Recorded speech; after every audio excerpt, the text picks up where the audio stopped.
राधे राधे जी। पवित्र वचन YouTube channel में आपका हार्दिक स्वागत है। मैं हूँ कात्यायनी। सावन मास के शिवरात्रि की आप सबको बहुत सारी शुभकामनाएं। भगवान शिव शंभू का प्रिय महीना सावन मास है। इस माह में पड़ने वाले हर एक पर्व और त्योहार बेहद विशेष माने गए हैं, किंतु सावन माह की शिवरात्रि का विशेष महत्व है। सावन माह में पड़ने की वजह से इसे सावन शिवरात्रि कहते हैं। मान्यताओं के अनुसार जो भक्त सावन शिवरात्रि पर भगवान शिव जी तथा मां पार्वती जी की पूजा करता है, उसे विशेष फल की प्राप्ति होती है। सावन शिवरात्रि पर व्रत रखने वाले भक्तों को कथा सुनना आवश्यक होता है। कहा जाता है कि कथा का पाठ करने से सावन शिवरात्रि व्रत का पूर्ण फल मिलता है। शिवरात्रि की पौराणिक कथा वाराणसी के घने जंगल में गुरुद्रोह नाम के एक भील शिकारी की है। इस कथा में सबसे महत्वपूर्ण बात यह है कि इस कथा में अनजाने में हुए पूजन पर विशेष बल दिया गया है। इसका अर्थ यह है कि भोलेनाथ जाने या अनजाने में हुए पूजन में भेद नहीं कर सकते हैं। शिकारी की कथा अनुसार महादेव तो अनजाने में किए गए व्रत का भी फल दे देते हैं, पर वास्तव में महादेव शिकारी की दया भाव से प्रसन्न हुए। अपने परिवार के कष्ट का ध्यान होते हुए भी शिकारी ने मृग परिवार को जाने दिया। वास्तव में वह शिकारी शिव पूजन भी नहीं कर रहा था। इसका अर्थ यह भी हुआ कि वह किसी तरह के किसी फल की कामना भी नहीं कर रहा था। उसने मृग परिवार को समय एवं जीवन दान दिया, जो कि शिव पूजन के समान है। शिव का अर्थ ही कल्याण होता है। उन निरीह प्राणियों का कल्याण करने के कारण ही वह शिव तत्व को जान पाया तथा उसका शिव से साक्षात्कार हुआ। यदि हम उन परम कल्याणकारी आशुतोष भगवान में स्वयं को लीन कर दें तथा कल्याण मार्ग का अनुसरण करें, वही शिवरात्रि का सच्चा व्रत है। आइए भक्तों, अब शिवरात्रि की कथा श्रवण करें। कथा श्रवण करने से पूर्व हमेशा की तरह ओम नमः शिवाय, हर हर महादेव, बम बम भोले, शंभो शंकर लिखकर अवश्य कमेंट करें और इस वीडियो को लाइक करना ना भूलें।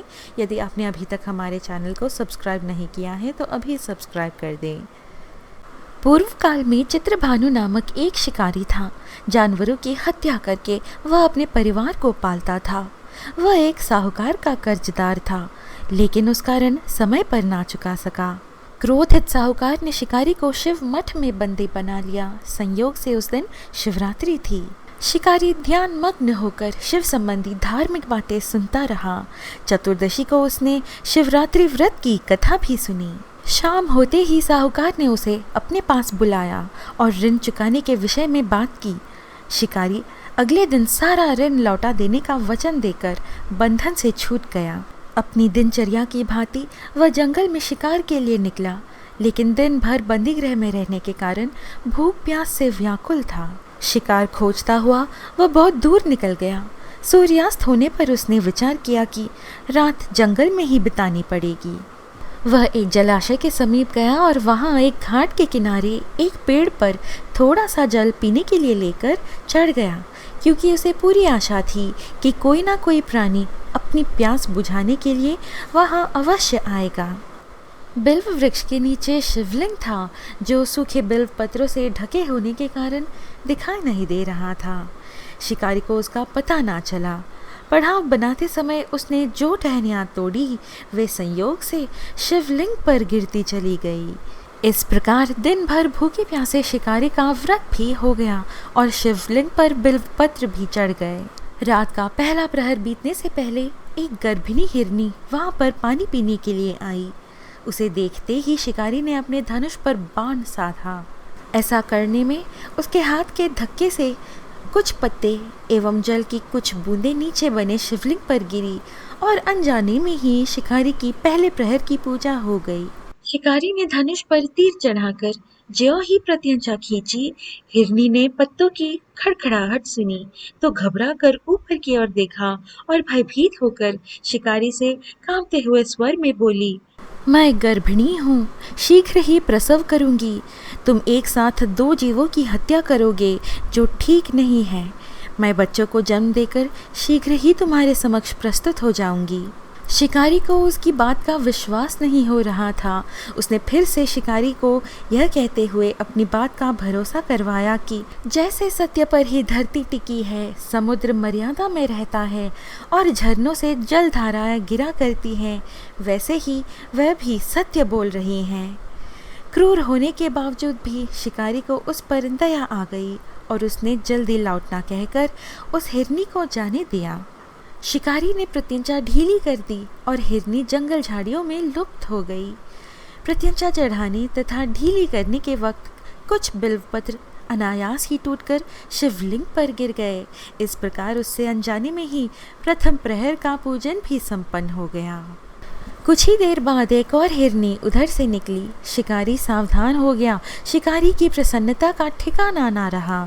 समीप आने पर उसने तीर साधने लगा और ऐसा करते हुए उसके हाथ के धक्के से फिर पहले की ही तरह थोड़ा जल और कुछ बेलपत्र नीचे शिवलिंग पर जा गिरे और अनायास ही शिकारी की दूसरे प्रहर की पूजा भी हो गई। उसे देख हिरनी ने विनम्रतापूर्वक निवेदन किया, हे शिकारी, मैं थोड़ी देर पहले ऋतु से निवृत्त हुई हूँ, कामातुर विरहिणी हूँ, अपने प्रिय की खोज में भटक रही हूँ। मैं अपने पति से मिलकर शीघ्र ही तुम्हारे पास आ जाऊंगी। शिकारी उसके जीवनदान की याचना अस्वीकार कर देने पर हिरनी ने उसे लौटाने का वचन यह कहते हुए दिया कि उसे ज्ञात है कि जो वचन देकर पलट जाता है उसका अपने जीवन में संचित पुण्य नष्ट हो जाया करता है। उस शिकारी ने पहले की ही तरह इस हिरनी के वचन का भी भरोसा कर उसे जाने दिया। 2 बार शिकार को खोकर उसका माथा ठनका। वह चिंता में पड़ गया। अब तो वह इसी चिंता से व्याकुल हो रहा था कि उनमें से शायद ही कोई हिरनी लौट के आए और अब उसके परिवार का क्या होगा। तभी एक अन्य हिरनी अपने बच्चों के साथ उधर से निकली। शिकारी के लिए यह स्वर्णिम अवसर था। उसने धनुष पर तीर चढ़ाने में देर नहीं लगाई। वह तीर छोड़ने ही वाला था कि हिरनी बोली, हे शिकारी, मैं इन बच्चों को इनके पिता के हवाले करके लौट आऊँगी। इस समय मुझे मत मारो। शिकारी हंसा और बोला, सामने आए शिकार को छोड़ दूँ? मैं ऐसा मूर्ख नहीं। इससे पहले मैं 2 बार अपना शिकार खो चुका हूँ। मेरे बच्चे भूख प्यास से व्यग्र हो रहे होंगे। उत्तर में हिरनी ने फिर कहा, जैसे तुम्हें अपने बच्चों की ममता सता रही है, ठीक वैसे ही मुझे भी। हे शिकारी, मेरा विश्वास करो, मैं इन्हें इनके पिता के पास छोड़कर तुरंत लौटने की प्रतिज्ञा करती हूँ।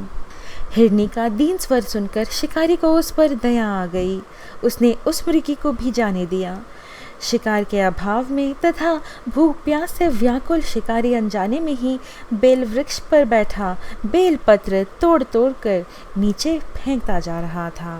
पौ फटने को हुई तो एक हृष्ट पृष्ठ मृग उसी रास्ते पर आया। शिकारी ने सोच लिया कि इसका शिकार वह अवश्य करेगा। शिकारी की तनी प्रत्यंचा देखकर मृग विनीत स्वर में बोला, हे शिकारी, यदि तुमने मुझसे पूर्व आने वाली 3 मृगियों तथा छोटे छोटे बच्चों को मार डाला है तो मुझे भी मारने में विलम्ब ना करो, ताकि मुझे उनके वियोग में एक क्षण भी दुख ना सहना पड़े। मैं उन हिरनियों का पति हूँ। यदि तुमने उन्हें जीवन दान दिया है तो मुझे भी कुछ क्षण का जीवन देने की कृपा करो। मैं उनसे मिलकर तुम्हारे समक्ष उपस्थित हो जाऊँगा। मृग की बात सुनते ही शिकारी के सामने पूरी रात का घटना चक्र घूम गया। उसने सारी कथा मृग को सुना दी। तब मृग ने कहा, मेरी 3 पत्नियां जिस प्रकार प्रतिज्ञाबद्ध होकर गई हैं, मेरी मृत्यु से अपने धर्म का पालन नहीं कर पाएंगी। अतः जैसे तुमने उन्हें विश्वास पात्र मानकर छोड़ा है, वैसे ही मुझे भी जाने दो। मैं उन सब के साथ तुम्हारे सामने शीघ्र ही उपस्थित होता हूँ। शिकारी ने उसे भी जाने दिया। इस प्रकार प्रातः हो आई। उपवास, रात्रि जागरण तथा शिवलिंग पर बेलपत्र चढ़ने से पहले की ही तरह उसकी चौथे प्रहर की भी शिव पूजा संपन्न हो गई और अनजाने में ही पर शिवरात्रि की पूजा पूर्ण हो गई। अब उस शिकारी के शिव कृपा से सभी पाप भस्म हो गए। इसलिए वह सोचने लगा, ओह, ये पशु धन्य हैं जो ज्ञानहीन होकर भी अपने शरीर से परोपकार करना चाहते हैं। लेकिन धिक्कार है मेरे जीवन को कि मैं अनेक प्रकार के कुकृत्यों से अपने परिवार का पालन करता रहा। थोड़ी ही देर बाद वह मृग सब परिवार शिकारी के समक्ष उपस्थित हो गया ताकि वह उनका शिकार कर सके, किंतु जंगली पशुओं की ऐसी सत्यता, सात्विकता एवं सामूहिक प्रेम भावना देखकर शिकारी को बड़ी ग्लानि हुई। उसने अपना बाण रोक लिया तथा मृगों से कहा कि वे सब धन्य हैं तथा उन्हें जीवन दान दे दिया। उस मृग परिवार को वापस जाने दिया, पर अनजाने में ही की हुई पूजन का परिणाम उसे तत्काल मिला। शिकारी का हिंसक हृदय निर्मल हो गया, उसमें भगवत शक्ति का वास हो गया। अनजाने में शिवरात्रि के व्रत का पालन करने पर भी शिकारी को मोक्ष की प्राप्ति हुई। जब मृत्युकाल में यमदूत उसके जीव को ले जाने आए तो शिवगणों ने उन्हें वापस भेज दिया तथा शिकारी को शिवलोक ले गए। शिवजी की कृपा से ही अपने इस जन्म में राजा चित्रभानु अपने पिछले जन्म को याद रख पाए तथा शिवरात्रि के महत्व को जानकर उसका अगले जन्म में भी पालन कर पाए। इस प्रकार शिवरात्रि की कथा संपूर्ण होती है। भक्तों, यह है आज की प्रस्तुति। आशा है आपको यह वीडियो अच्छी लगी। हर हर महादेव, शंभो शंकर, बम बम भोले लिखकर अवश्य कमेंट करें और इस वीडियो को लाइक करना ना भूलें। इस प्रकार के और आध्यात्मिक वीडियोस पाने के लिए कृपया हमारे YouTube चैनल पवित्र वचन को सब्सक्राइब कर हमसे बने रहिएगा। फिर मिलेंगे अगली वीडियो में। जय श्री कृष्ण, राधे राधे। ओम नमः शिवाय।